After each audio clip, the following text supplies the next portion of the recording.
First of all, thank you for joining this this presentation. So I recall 2 years, I would say 5 years ago, I was developing mission critical firmware. I would say firmware for mission critical assets that go downhole at 10,000 feet depth, and these tools are designed to acquire downhole measurements, and these measurements are what we deliver to our customers. So we create the data and we convert the data to insights. So that's what we have been doing for 100 years. So next year is our 100 years anniversary. And my job in the last, I would say before 2019, was to build a system where we enable downhole telemetry. So we have a very large, very long metal pipe, and we were creating the downhole telecommunication system. So what that means, we have a system that has a piezo, and it will start knocking on the pipe, and that's how we modulate the data that comes from the bottom hole all the way to the surface, and then we decode that data. And my challenge was, how can we make these systems as autonomous as possible, right? And we managed to deliver this solution, and it's called Music. And it's so basically, if you are close to the system, you will hear all the sounds, all the acoustic communication that happens on the system, and we have reached 99% of telemetry reliability downhole. That's a big achievement that we have done. And they said, you have to go to Houston. We have another system where we would like to enable additional automation to improve the user experience, the reliability of the system. And when I came, of course, you will have to restart from zero, because you have to learn a complete different physics. You have to learn a complete different system. And when I was chatting with the different subject matter experts, I realized that the problems that I'm facing are not pure physics problems. We had to go beyond rule-based type of logic. We had to build data-driven projects. And I started to develop code, to parse data, to try to find logics, and quickly realized that what I was doing is not scalable, right? So I had to spend more time designing the features and building the model, rather than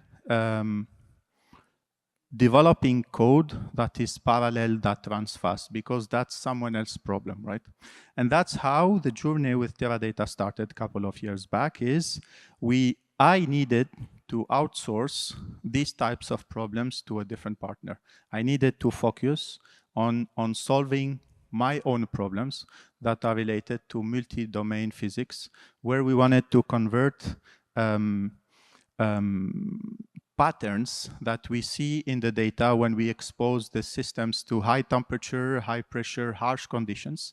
And how can we detect all those patterns in the data so we prevent the failure from happening, we prevent the customers from facing non-productive time, okay? So today we will talk about how we are scaling up this journey, because now my job, after we have succeeded in building a couple of models, is how can we expand this logic, this platform, to additional use cases in the company, in the division, okay? So before doing that, I wanted just to talk a little bit about the company. So we have rebranded the company 3 years ago. So we were called Schlumberger before. And 3 years ago, we have rebranded the company to SLB. And what's interesting here is the vision of the company is in the logo. So what you see here is the carbon budget, okay, to keep the temperature rise below 1.5 degrees Celsius by 2050, right? So if you have heard about the Paris Agreement on on the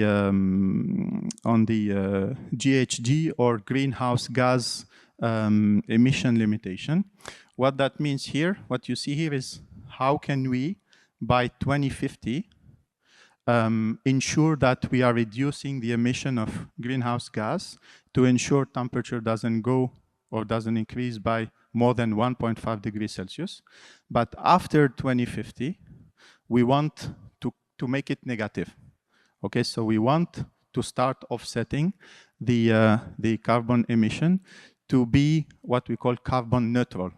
Okay, so we are trying to transform all of our technologies and all the knowledge that we have built over time to solve what we call the energy trilemma, right? So we want to make sure energy becomes affordable, the energy becomes available, and the energy has the lowest carbon footprint possible, okay?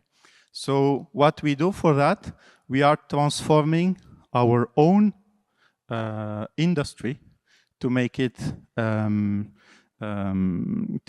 have the lowest carbon footprint per barrel possible, okay? We are expanding all of our 100 years of digital and software development to deliver additional insights to our customers. But we are also scaling up new energies. So we have businesses in hydrogen, in geothermal energy, as well as responsible lithium extraction from downhole. And the last but not least is, okay, we do it for our own industry, but we have to help other industries improve their carbon footprint, right?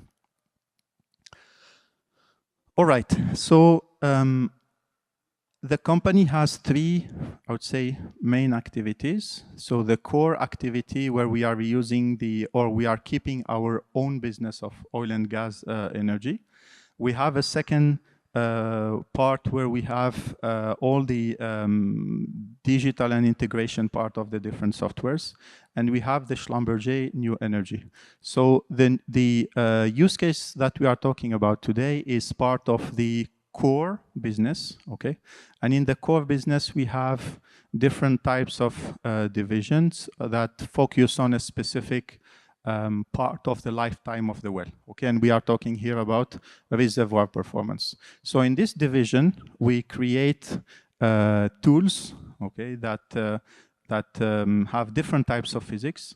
And these tools have a life cycle, okay? These tools can go to different locations, different well sites in more than 120 countries. And these tools are sent downhole, they extract measurements, but of course they are part of a big process, right? And the objective of AI in this use case is how can we ensure that these expensive technologies, these complex technologies, spend most of the time delivering value to the customers. They do not generate non-productive time, but also we spend less effort maintaining them. That's what we call the bench time, right? And that's how we are looking into using AI to increase assets availability and also optimize asset reliability.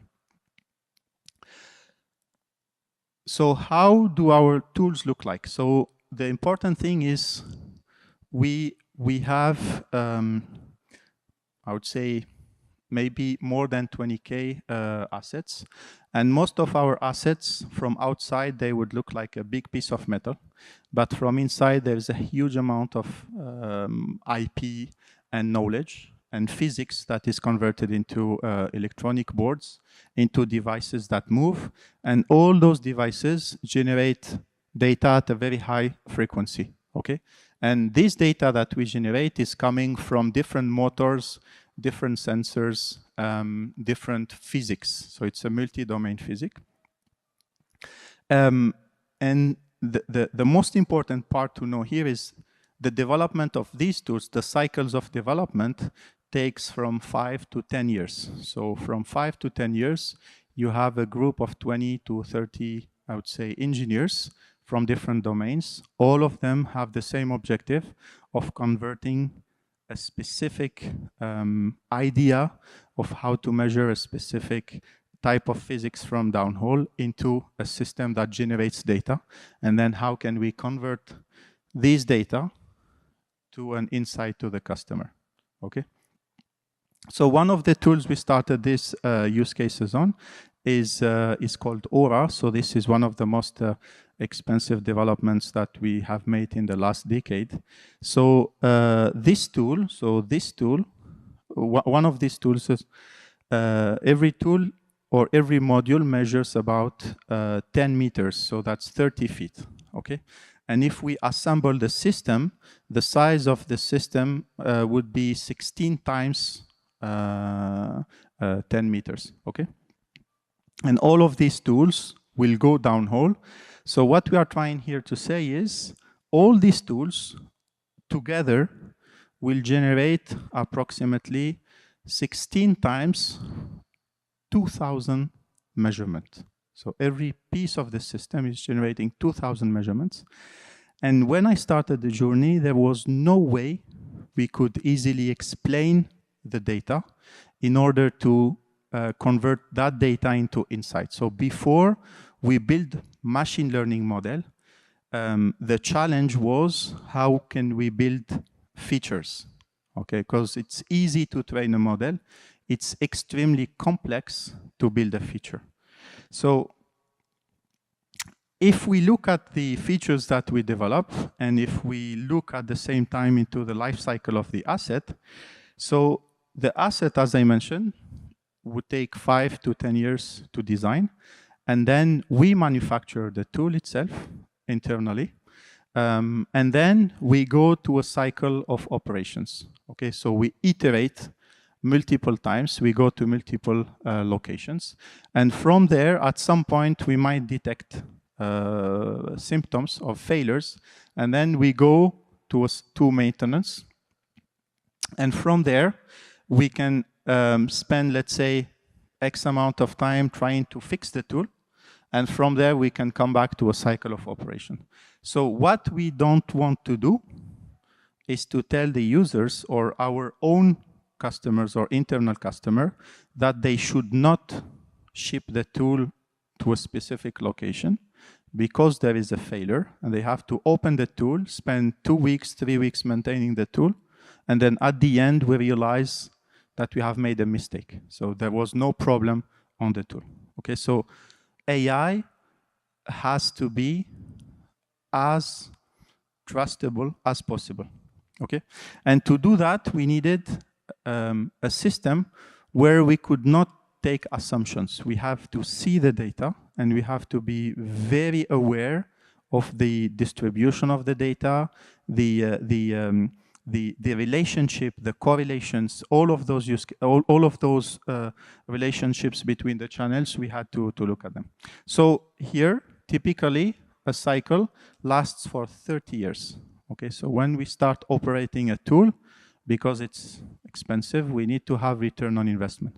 So these tools will go worldwide and will serve different customers. And then when we detect a problem during operation or after operation, we do not only look at the problem of that tool today, but we want to look at the history of the data.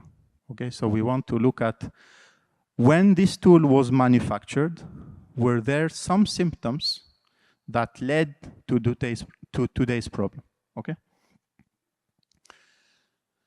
And then we started to go beyond modeling physics relationships between the data. So we had to step into completing the knowledge with additional information or insights from the data. What that means, the tools that you have seen earlier are built using electronic components that are designed to operate all the way to 100 degrees Celsius, okay, by the providers of the component. But our tools are designed to run at 200 degrees Celsius. So we are going beyond, way beyond the the envelope or the operating envelope of the component.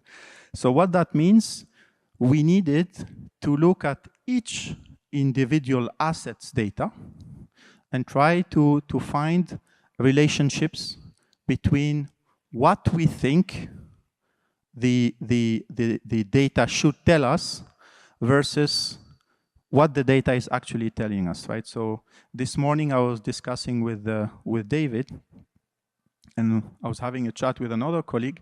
So he was saying, I do have some doubts in this logic. Let's look at the data. And quickly, we realized, we open the data, you plot, you look at multi-million rows, and you realize that, okay, yes, what we thought is happening is not what is actually happening, right?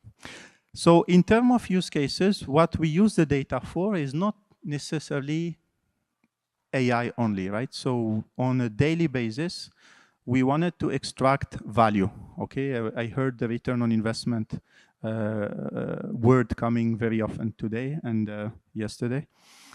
But at the end, what if we don't have it, okay? So that's very important. Like, we need to know our own business, okay? Even though we are measuring the return on investment, we need to measure what if we did not have this platform, okay? What would be the impact on quality on the service delivery? So what we do on a daily basis is a typical AI exercise with everything classic that we look at. But the big challenge that I have now, since I'm trying to scale into additional use cases, is to try to see what is the population that we have in the company, what is the knowledge that we carry in the company, and how can we make people as efficient as possible, right? Why? Because I don't want a physicist or an electrical engineer or a mechanical engineer.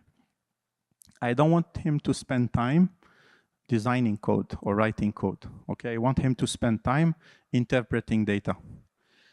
And I don't want a software engineer neither to be limited by a data where he doesn't understand the physics, right? So data has to be available, ready, but it has also to be explainable, right? And then we needed some math, right? And that's the key part of the feature engineering, right? So you have to carry the knowledge, you have to be able to program, but you have to be able to play with the math to create as much features as possible for the data scientists to come and train models quickly. And then I have heard also the discussions of catalogs, of feature catalogs, data catalogs. That's something very, very important. Okay, so if we don't have those types of layer, the experts or the domain experts would not be able to easily generate the features and make them available to other users that need to consume those features. And what was a game changer during this journey is to have a platform where we had a significant amount of in-database functions, right? Because when you create features, you need to convert all those raw data that you have into data that is ready. Because we hear a lot, data is oil. Yes, but it's also useless in its raw state, right? So we have to refine oil to make it valuable. Data is the same. And also we hear a lot, data is an asset.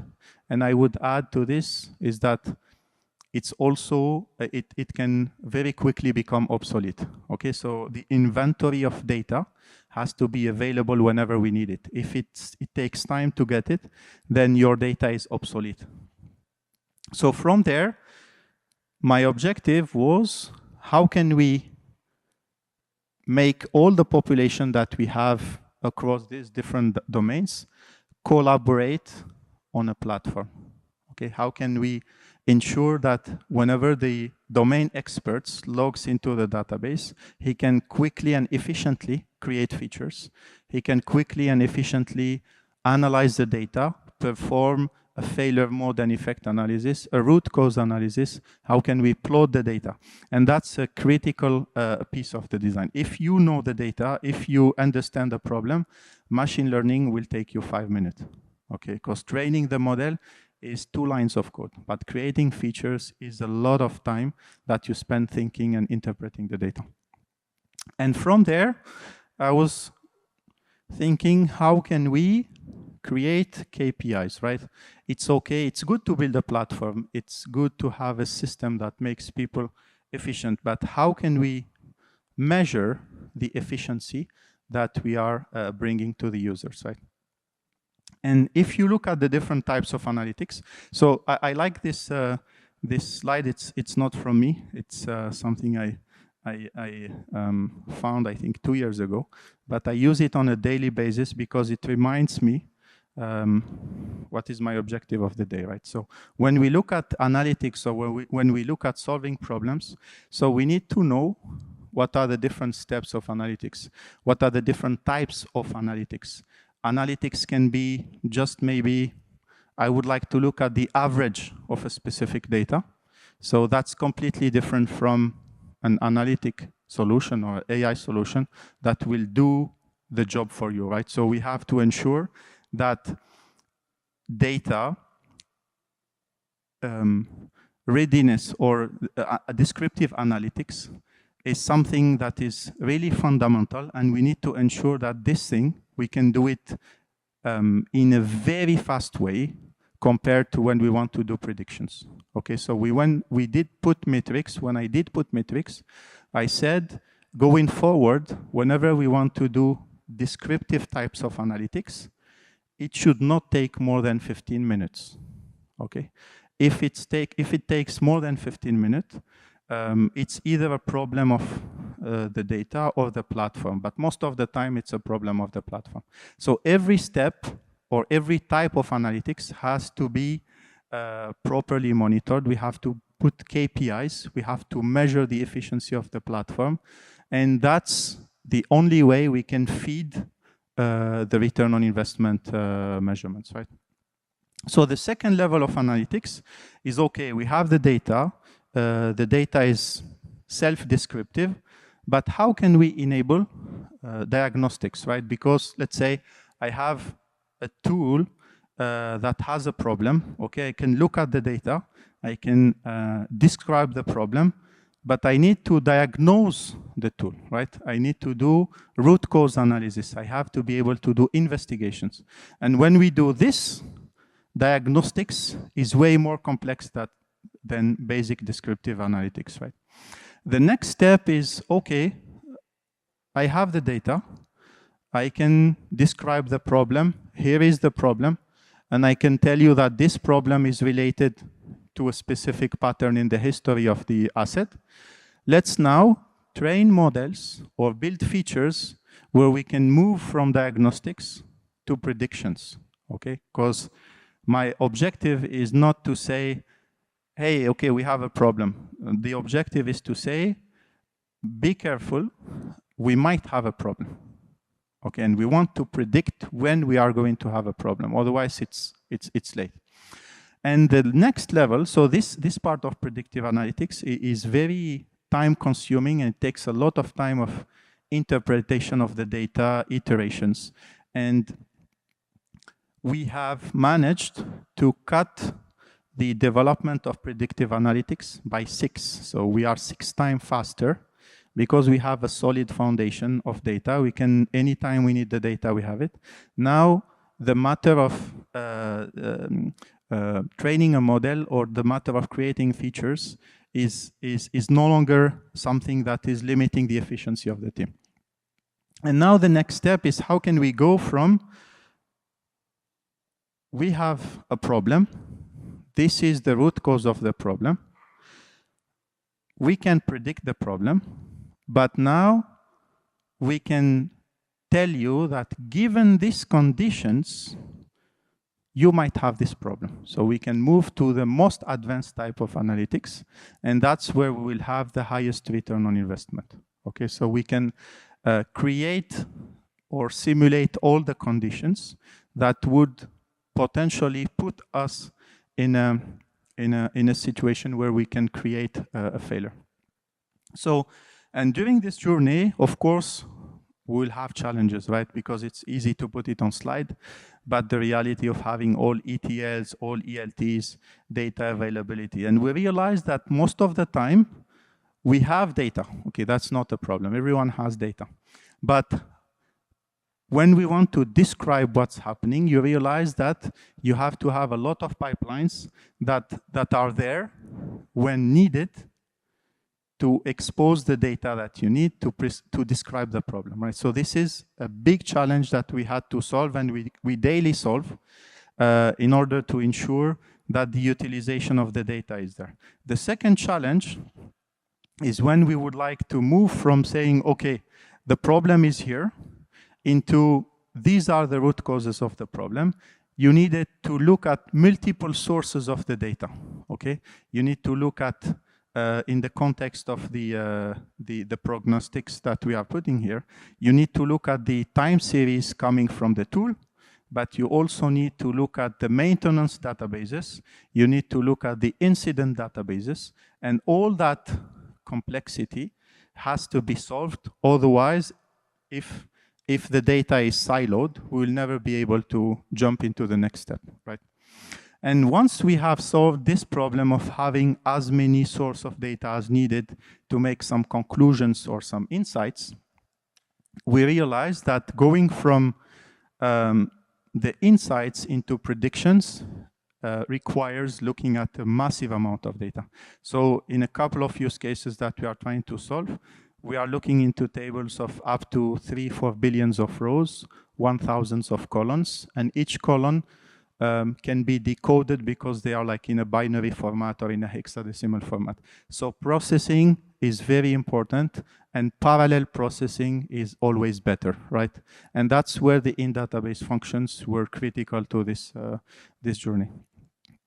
And from there, we are working on the next step, right? Because now we have the models, they generate data, but we have to have the platform that is stable enough to jump into the next step to create the conditions of prescriptive analytics.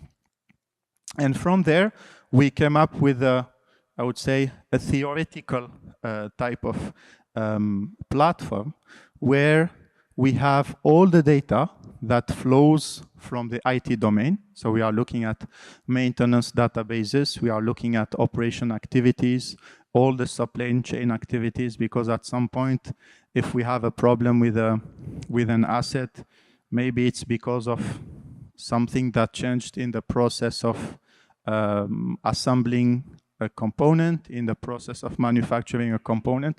So we need to look at all those data, and that's where we have the flow of data coming from IT domain, right?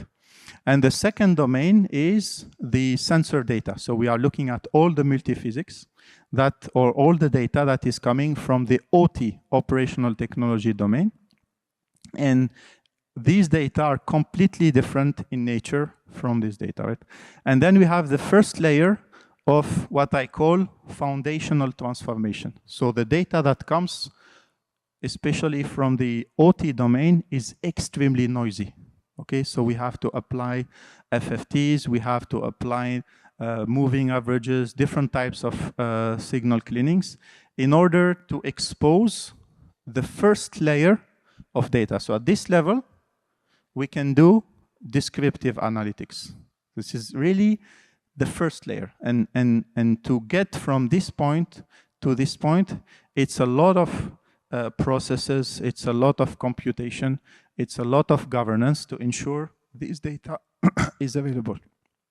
And this data ideally combines both OT and IT. Why?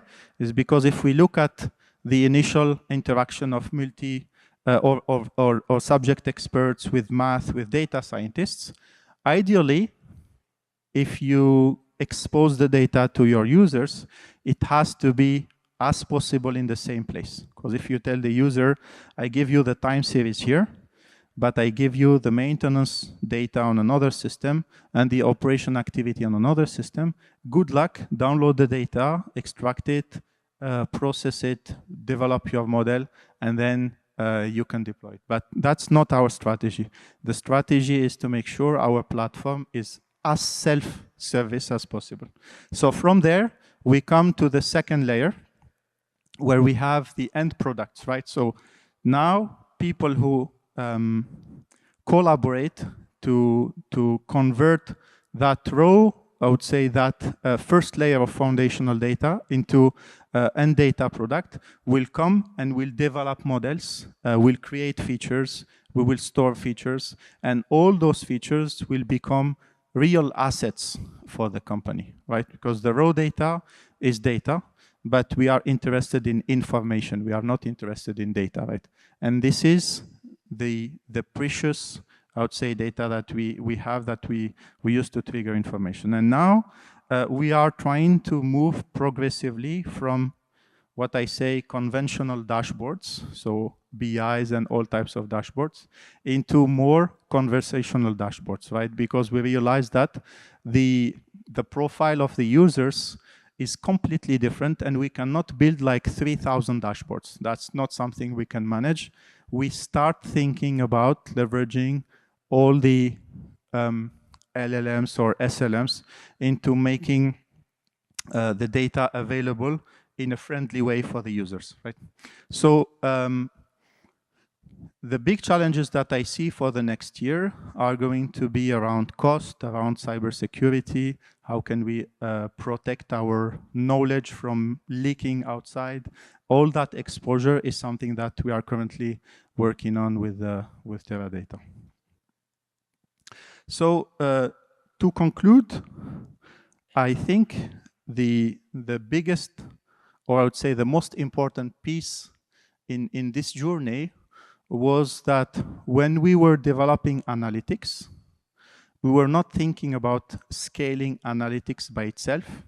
Sorry, we're not thinking about maturing the analytics by themselves, but we had to think also about the scalability of the platform. So, and the ideal path is always, whenever we develop analytics, we should not wait until we mature the models, until we mature the analytics, to start thinking about the platform. We have always to make sure we think on 2 dimensions, and we can scale the platform together. So yesterday, I was discussing with some colleagues, and I realized that I'm no longer part of a discussion that we are having in the company, where every time physicists needed something from the database, they needed to go through us, right? So the objective was to have a true self-service type of analytics. And I think when I looked at the number of queries in the database, and when I did a quick profiling of who is using the database, I realized that our subject matter experts represent the biggest part of this story. So I wanted to conclude with this. Thank you for joining this session. And if you have any question, do not hesitate.